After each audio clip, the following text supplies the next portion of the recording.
ny atezerana dia vato manafitoana fa zavatra ilalovantsika matetika izany ary miteraka fahalavona ho antsika raha tokony hisy fivoarana.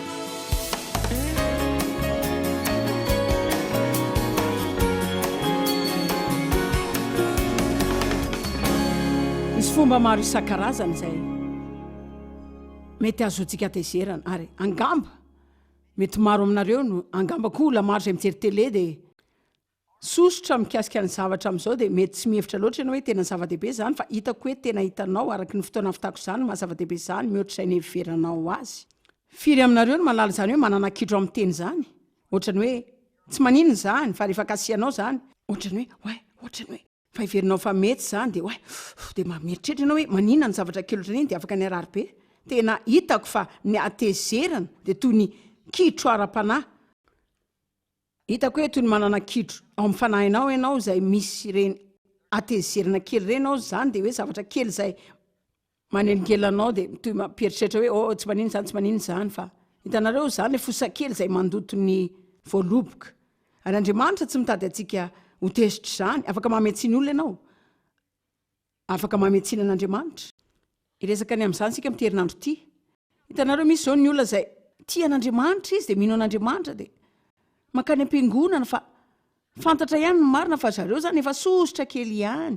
Misy asosorana kely satria Andriamanitra tsy mamaly vavaka azy, ny fiainany tsy mandeha arak'izay mba hiveran'izy ireo fandehany fa diso fanantenana kely amin'Andriamanitra zareo. Misy antony tena mandiso fanantenana ihany amin'Andriamanitra satria izy dia tanteraka ary izay rehetra ataony dia marina daholo. Fa sika foana ihany ny sahirana eo ka na dia tsy mandeha arak'izay hiveranao azy fiainanao izany tsy midika fa tsy manana planina tsara noho ianao Andriamanitra raha omenao lalana fotsiny. Amen. Ary afaka manome tsininy tena tsikisika fa anao fampianarana feno mikasika ny tsy hanomezanao tsiny tenanao dia ny zaho eto dia manome tsiny gouvernement sika. Misy resaka betsaka an'izany andro asa izany ireo olona korotana mahazo tsiny sika satria manana olana eo amin'ny fiainantsika dia tezitra koa sika rehefa any an-dalana miantsena any an-tsena fivarotana akanjo. Tanora zazalahy izay nizara tamiko indray andro dia hoy aho hoe hitanao tsy nampoiziny akory hoe izany aneka mety andratrazina mety ho lasa olana.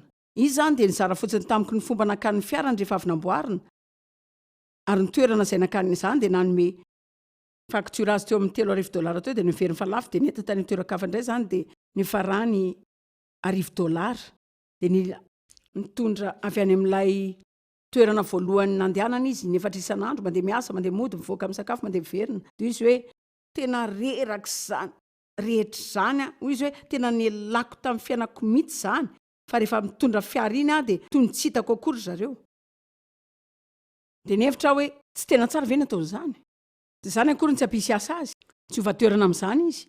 Hitanareo ianao rery ihany voaratra amin'izany satria isaky ny mandalo amin'ny fiara eo ianao dia misy kitro kely eo amin'ny ara-pananao ohatrany hoe ary tsy fantatsika akory hoe ina moa izany dia sosotra sika amin'ny embouteillage dia sosotra sika amin'ny vidin'entana lafo. Ny tenin'Andriamanitra mety atezitra atsika raha tsy tiantsika ny mandre izany satria tsy tena tiantsika atao loatra izany. Ny mpitoro mampianatra amin'ny fanolorana izao mahatezitra atsika rehefa tsy te hanome sika. Amen. Matthieu 4:20 teny voalohany androany. Misaotra tompony amin'ny teny ity izahay dia ity dia ity dia ity ity ny teninao. Amen. Matthieu 4:20 dia famantarana ny andro farany ary iray amin'ny famantarana ny andro farany milaza hoe maro ny ho tafotoana. Maro ny ho tafotoana dia hanomboka ny tsy hifampatoky sy hifampitsoaka izay tokony ho ankatoaviny dia hifanafitoana sy ho lavo izy ireo. Aleo azavaiko aminareo izay dikany hoe tafotoana sy ho lavo avy eo. Ilay teny hoe tafotoana ny marina midika hoe miteraka sorana ary voadika ihany koa izany raha avy amin'ny teny grika hoe scandalon izay midika hoe sombony amin'ny fandrika izay misy kaikitra anjonoana ilay biby ho fandriana.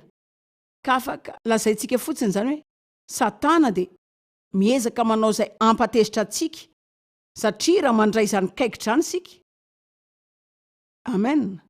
Raha mandray ilay kaikitra sika dia latsaka mifandrika ny sika ary afaka manao farafanam-betsaka amin'ny fiainantsika izy. Betsaka ny sosotra tamin'i Jesosy fa ny Baiboly ny antso azy ho vato manafotoana, ilay vato ny lavin'ny mpanao trano. Inona ary dika zany? Izao zany manana vato tsara lehibe eto mba ahafahantsika matakatra izany. Hitanareo raha mandeha rerena ka tsy mieritreritra ninina dia izao tavotoana zany. Raha lava ianao ka maratra be loatra amin'izany dia mety hisakana anao tsy handeha lavitra zany. Dia mety izany foana ny resaka ao mandritra ny dianao rehetra amin'ny fiainana fa misy vato manafotoana maro mihitsy. Teny iray izay mandika ny hoe manafotoana milaza hoe ilay vato kely. Ahoana moa raha misy karazana vato kely ety ambony ety? Hitanareo heverintsika hoe zavatra kely zany fa tsy maninona. Dia hitanareo zany izaho mihiny fa raha tsy mianatra fomba fatokiana amin'ny zavatra kely ianao sika zany tsy mba ho lasa manapaka amin'ny zavatra lehibe izany mihitsy. Ka tiako mba hifantoka kely amin'ity zavatra ity sika androany hariva. Ho raisina ho toeram-pahatafotoana izany. Miala amin'ny lalana sika zany hitombo amin'Andriamanitra ianao, mandray ny teny foana, dia mankany am-piangonana dia mitombo ianao, mahafaly daholo ny rehetra, dia tezitra man'olo ianao. Dia tezitra mpitori-teny, dia lasa sosotra ianao satria tsy mba natsoina ho any amin'ny ekipa mpidera na ohatr'izany, dia tapoka eo indray dia tsy afaka mitombotsony, tsy afaka mandeha tsony ianao satria ianao mipetraka tezitra ny nanan'ny eny. Dia hitanareo zao tsy manova zavatra izany, zavatra tokana ny vainy dia ianao. Roviana sika vao mba haran-tsaina tsara takatra ny hoe anajanona izay tsy mahasoa antsika akory. Amen. Haiko fa tsy mitranga aminao aloha izany fa tena efa fantatro loatra fa mivory eto fotsiny ianao rehefa androany fa hahafanao mividy ilay CD lalina ho an'olon-kafa izay fantatrao fa ho tia izany. Fa rehefa eto ihany nareo dia mody ataoko hoe angamba ny sasany aminareo ihany mety mila izany. Fa raha tsy izany dia tory amin'ny tenako ihany aho. Amin'ny andro farany izao ny fahatafotoanana dia tena foana hatramin'ny fiandohan'ny fotoana. Fa iray amin'ireo famantarana ny andro farany dia hoe amin'ny andro farany betsaka ny olona tafotoana. Ka mila mahatakatra izany sika fa hoe misy fanafiana lehibe avy amin'ny fahavalo dia fanafotoana izay tsy misy tahaka izany raha ny tany aloha. Fa ilaza aminareo izao raha afaka miazona antsika tezitra izy dia ho azony izany ny lalany. Satria raha ao amin'ny 2:12 ao amin'ny tokio ihany dia milaza hoe emangatsika ny fitiavan'ny maro ao amin'ny Matthieu 4:12. Ny fitiavan'ny olona maro dia lasa hiamangatsika, miamitombo ny aratsiana sy tsy fankatoavan-dalàna izay misy eto tany. Fa ny fitiavan'ny maro zany fa tsy ny an'izao tontolo izao. Sika ilay olona izay resany amin'ny eto izao fa emangatsika ny fitiavan'ny maro. Nahoana? Satria maro ny olona tafotoana. Hainareo inona mitranga? Fa tafotoanana dia zavatra kely. Karazany zavatra kely mitranga masosotra anao fotsiny dia misy zavatra kely mitranga indray dia misy zavatra kely mitranga indray dia verintsika hoe ireny zavatra kely ireny dia tsy hanova ninina dia mandeha any am-piangonana dia manana ireny karazana zavatra kely eny amintsika ireny dia mamaky ny Baiboly sika dia manana ireny zavatra kely eny amintsika ireny dia vavaka sika dia manana ireny zavatra kely eny amintsika ireny indray dia ngamba mety mahita olona sika izay manana indray amin'ireny zavatra kely ireny izay manohatra dia avy eo amin'izay sika mandeha amin'ny lalakafa na koa sika mahazo fotsiny izay zavatra kely. Fijery mahatsiaro sosotra kely hitanareo dia everitsika fa tsy maninona izany rehetra izany. Izao ny zava-mitranga dia miteraka fangatsiahan'ny fitiavantsika izany.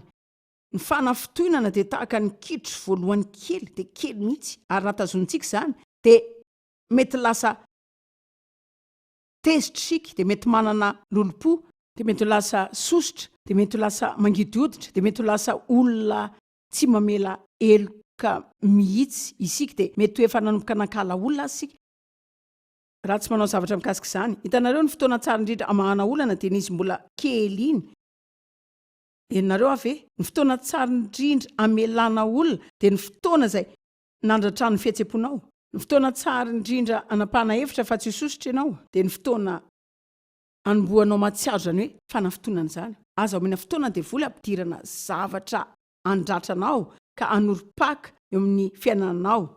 Tetera voalohany 2:9 milaza hoe toero amin'ny ataony ny devoly, manoera ny devoly amin'izay ataony, miambena sy mivavaha. Ny Baiboly milaza hoe miambena ianareo, miambena sy mivavaha. Ary raha misy zavatra ilaina tandremantsika mikasika izany dia sika afaka mifoy samarana dia milaza hoe Andriamanitra, za tsy tezitra amin'olona, za tsy sosotra amin'olona, za tsy manana lolo-po anatin'ny foko. Re olona zany ve tsy mampalalaka anao hivavaka sy hidera dia ivoaka ity olona ary afaka milaza zavatra ve ny fitiavan'olona no endrika lehibe indrindra amin'ny fiadiana ara-panazy mety afaka ampiasainy tsirairay amintsika raha te andresiny devoly ianao dia mianara fotsiny fomba mampafana atonga anao tena pity olona be fa tsy afaka manao izany amin'ny karazana sorana ao anatintsika isika betsaka no tafotohana dia mangatsika ny fitiavany maro satria mitombo ny aratsiana sy ny tsy fanarahn-dalàna eto an-tany betsaka ny olona kehitriny eo amin'ny fiarahamonitsika tena magaga fa sosotra amin'Andriamanitra tena sosotra fotsiny zareo ny amin'ny fisainan'Andriamanitra dia mahasosotra an'izy ireo koa ny didy folo dia sosotra amin'ny vavaka ry zareo tsy afaka mivavaka ny ampianarana ianao fa mahasosotra azy zany tsy afaka mampiasa ireo didy folo ireo ianao fa mahasosotra azy zany afaka milaza aminareo ve manina mahasosotra azy zany satria tsy tianao atao mihitsy zany zany no antony tokana mahatonga ny olona tezitra amin'i Jesosy satria tsy te anao sady tsy te ankatovo fotsiny izay asain'ny olona ataony izy fa fikomina no miteraka an'izany ahoana ary no ahitanao zavatra tsy mety amin'Andriamanitra zany zany zao ohatrany hoe mifona fa tsy fahalalana zany hoe ahoana moa no ahitanao tsy fetezana amin'Andriamanitra fa tsy misy amin'izay lazaina izay ataony ka tsy tsara ary izay rehetra zavatra rehetra angatahan'Andriamanitra ho ataontsika na tsy ho ataontsika dia tsy ho azy zany fa ho antsika miezaka maneho antsika izy ny fomba fananana fiainana tsara ka na dia ny fitoriana aminareo herinandro aza dia aza tezitra aza sositra aza kizitina tsy ho an'Andriamanitra zany fa ho anao zany arakaraka ny akeliny fahatezerana edintsika no hiatsaran'ny fiainantsika ihany koa itombony ny hafaliantsika koa ny tombony ny fiadanantsika ihany koa ny tombony ny fitiavantsika olona ihany koa no henan'ny fahefan'ny devoly amin'ny fiainantsika ihany zay rehetra angatan'Andriamanitra ho ataontsika ary hijanona kely amin'izany rehefa avy eo nanomboka ny teny izany tamin'ny taondasa fa vao maika ny mafy dia ny mafy dia ny mafy atao anatiko zany hoe mihevitra ve isika fa zany zavatra rehetra entsika zany dia ny antony tokana mahatonga n'Andriamanitra faly rehefa manao zany sika dia satria manampy antsika hanana fiainantsara lavitra tsy voatery anao zany zavatra zany sika tsy manovan'Andriamanitra zany fa izay no mahizy azy fa izay rehetra teneny antsika dia ho antsika zany mila mijanona tsy manao ntsony sika hoe dia nasarotro zany ahoana ary ny andradrano anao zany reo olona sarotro zany tena sarotra mihitsy zany ilay fiainana kristiana tena sarotra mihitsy ny mampanota tena sarotra zany hoe tsy manana famelan-keloka mihitsy tsy manana fanantenana tsy manana fifandraisana amin'Andriamanitra zao sarotra zany ka tadio fotsiny zao ny olona rehetra manao izay ilana amin'Andriamanitra ny antony tokana tsy ilainy an'Andriamanitra dia satria tsy tianao izay asain'Andriamanitra ataony izy raha mihevitra izy fa afaka manao izay rehetra ny lainy sady manana an'Andriamanitra dia ino an'Andriamanitra daholo ny rehetra manina moa tsy ianao amen amin'ny fotoana manaraka atsapanao fa Andriamanitra dia manery ianao kanefa ianao tsy tianao an'izany lazao mafy hoe tena atsara indray ity fa tena atsara mihitsy ity ka amin'ny manaraka rehefa tianao zavatra ianao ka mahazo fanairana fa hoe tsy tokony ho ataonao zany na manaoana fandrinao anao an'izany dia ilaza ianao hoe raha Andriamanitra miseho amiko tsy hanaovako izany dia atsara zany izay tsy hanaovako an'izany ary haratsy ihany fanaovan'izany izay rehetra lazain'Andriamanitra anao atao na tsy ho atao dia tena ho anao zany tandrema fonao mihoatra anao izay tokony tandremana fa avy ao aminy avin'ny aina Filipianina 1:9-10 ary zao no angatahako i Paoly hoe zao no angatahako dia mbola hitombony fitiavanareo bebe kokoa amin'ny fahalalana tsara sy ny fahafantarana rehetra dia mba ho hita ny fitiavanareo amin'ny fahalehibeazan'ny alaliny sy ny fahalalany ary ny fahatakarana misimisy kokoa mba hamantaranareo izay zavatra tsara indrindra samy hafa mba ho madio am-po ary tsy hanatsiny amin'ny andron'ny Kristy nareo halala izay ambony sy tsara indrindra mahay manavaka ireo moraly samy hafa mba hatonga anareo ho tsy misy pentina madio ary tsy hisy tsiny ka mba ho amin'ny fo mahitsy madio ary mendrika no anatohana nareo ny androny Kristy, tsy fanafitohinana na iteraka izany ho an'ny hafa, tsarovy ny atezerana dia vato manafitohana. Zavatra izay lalovantsika matetika ary miteraka fahalavona ho antsika raha tokony isy fivoarana isika. Dia izy hoe izao no angatahako dia mba hitombon'ny fankatiavanareo hatrany dia tsy hitondranareo atezerana na nafitohinanareo ny hafa, aoka ny fitiavana no hiazona anareo foana amin'ny toerana hitiavana olona mihoatra noho ny ho tezitra amin'izy ireo. Dia io Paoly hoe izao no angatahako anareo mba hitombon'ny fitiavanareo hatrany. Za dia nianatra ny fandehanana amin'ny fitiavana efa taona maro izay.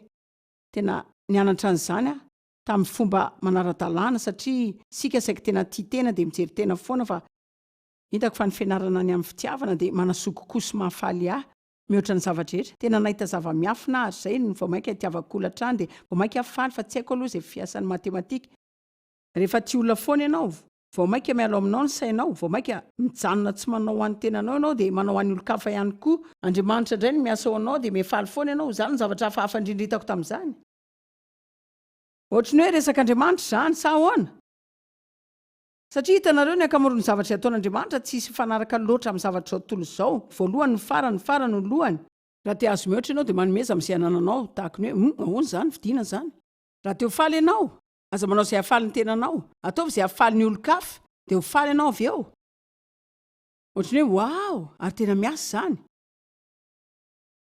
Salamo 7:1-5:5 milaza fa be fiadanana izay tia ny lalanao ary tsy misy mahatafitohina azy. Izao andao resana indray ilay hoe fanafitohinana. Fanafitohinana karazany 7 mety mitondra fanafitohinana isika. Aza mitondra fanafitohinana amin'izany.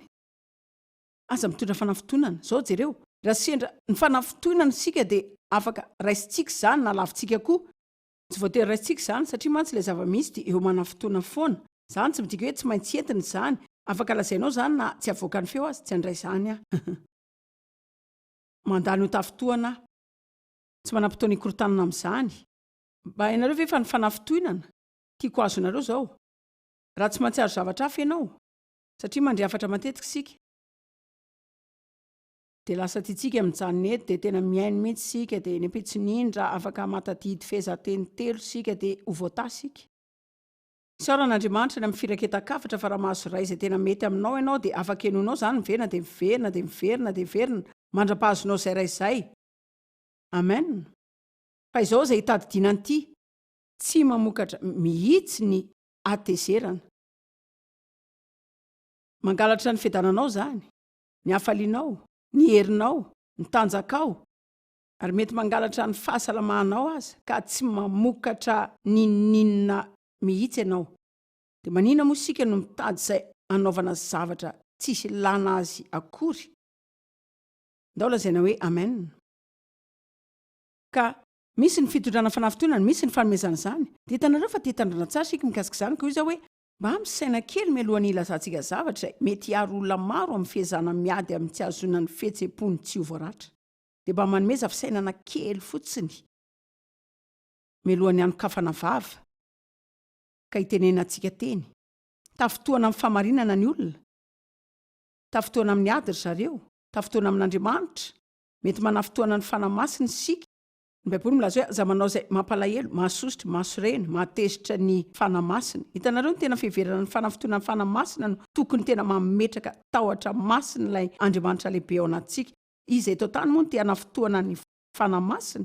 Dia hitanareo raha mianatra soratra masina manodidina izany ao amin'ny Efesiana 4:7 tena mazava tsara ny zavatra mampalahelo ny fanamasina. Dia rehefa miady isika sy tsy mandeha amin'ny fijanonana amin'ny fahatezerana dia tsy manafiadana amin'ny tsirairay ka tsy mandeha amin'ny fitiavana. Ary everiko mihoatra ny zavatra rehetra tian'Andriamanitra hiaraka amin'ny olona. Dia mila manana fifandraisana isika fa tsy fifandirana satria ao amin'izay misy ny firaisamonina dia misy ositra tsy misy fitahiana. Tsy dia miresaka loatra ny ositra ao am-piangonana intsony isika fa mila ny ositr'Andriamanitra isika. Fa ny mpino tanora matetika tsy mahalala akory hoe ositra izany. Ary Kristy ilay ray vao ositra. Ny ositra dia ilay hery sy fanatrehan'Andriamanitra. Ry olona raha tsy manana ny ositr'Andriamanitra ianao tsy fantatra hoe inona no ataoko satria tsy tena mahay zavatra lamaody loatra. miteny be loatra zany hoe ohatra ny tena betsaka zany reo teny izay mivoaka ny vavako tena tokony hofeny ositra mihitsy ary laza zavatra aminareo zay ny anarako a tsy tokony hananady ao an-trano a tsy afaka mitondra fanafitonanao am-poko a tsisy hoe sady tezitra no voaositra ohatr'izany koa ianao hoenao hoe mpitoroteny ianao lazaiko anareo zany fa tsy mpitoroteny a tsy voatery anany amin'izany a ilaza zavatra aminareo a mila ositra ianao na mivoaka na miditra ny fiantsenana mila ositra ianao hitaizany zanakao mila ositra ianao raha te hanambady indrindra raha te hijanona hivady amin'olona ray fotoana maharitra zao sy devy zao ny vady efa 1 taona mila ositra zany firy aminareo no manaiky fa mila ny fanatrehana sy herin'Andriamanitra amin'ny fiainantsika sika eno kely zao tsisy fanafitonan'izany any an-danitra Matio 3:11 milaza hoe rehefa maniraka ny anjely mpijinjy Kristy dia ho angoniny ao daholo ny fanafitonana fa tsy araka aminao any an-danitra zany dao resaka fitiavana vetivety hitanareo ny fanafitonana dia tahaka ilay kitro ara-panahy izay miazona antsika tsy tena ity olona ka rehefa manana tsy famelan-keloko isika na tena miezaka ny tsy resaka mikasika ny tsy famelan-keloko aho androany fa te hiresaka izay iveriko famelohan'izany a za te hiresaka mikasika ireo karazana kitro kely izay hitako fa nanantsika nefa tsy dia rara itsika loatra izay tena lasa olana lehibe eo amin'ny fiainanao mihitsy zao dia mahakasika ny fifandraisantsika amin'Andriamanitra zany dia mahakasika ny vavakantsika kasika ny fiderahana no isika tsy mety miatrika ireny zavatra kely reny firy aminareo no manaiky fa matetika tsy miatrika ireny akory satria verintsika fa zavatra kely manafotoanahy ianao fa tsy fahatsoko manafotoanahy ianao manafotoanahy fitanareo zao ilay resaka isika tsirairay avy reto mila mandray andraikitra amin'ny fiainantsika manokana andraikitra eo anatrehan'Andriamanitra ny mandray ny fahasoavany ary tsy ho tafotoana tsy mampaninara ny ezaka nanao izay nanafotoanay ianao na dia miezaka manao izany fananiana azy ianao fa mila tompona andraikitra amin'ny tsy andraisako izany fa ny ataontsika dia manome tsiny ny fahatsapantsika amin'ny olo-kafa rehetra zaho sosotra fa ianao masosotra za tsy mila miova izany mila miova ianao mila mampatsiaro any tsara foana ianao dia tsy ho tezitra antsony aho hitanareo miome fotsiny nareo fa marina izany tadidiko tsara tamin'Andriamanitra nanomboka nampianatra ahy dia efa tsy tompona andraikitra amin'ny hafalianao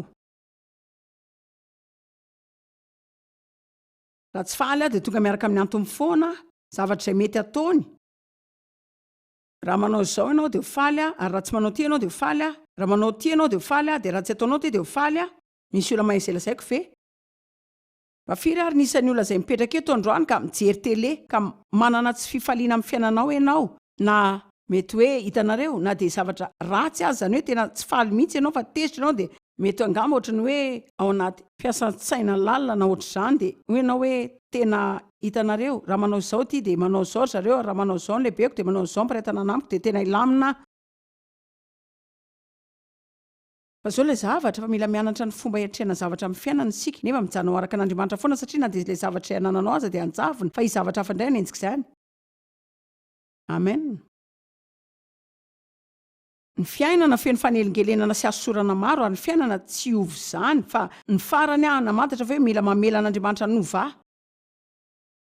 ny farany ahy nahita hoe hitanareo izao dia tsy tompona andraikitra amin'ny hafaliako izany tsisy olo-kafa ho tompona andraikitra amin'ny fitsaboana foana izany fa tsy andraikitra olo-kafa izany manao izay hampatsiaro ho tsara ny tenako izany foana sy ny hampatsiaro ahy ho voaro fa andraikitra izany mamantatra hoe iza ao amin'ny Kristy sy ny andray izay ilaina avy any aminy sy ny mafy ao amin'ny tompo ary amin'ny herin'ny fanahiny fa tsy afaka ny fehezina sy ho ampiasain'ny olona rehetra dia hoe izay lazainy no ataoko sy tsy ho ataoko amin'ny andro rehetra marina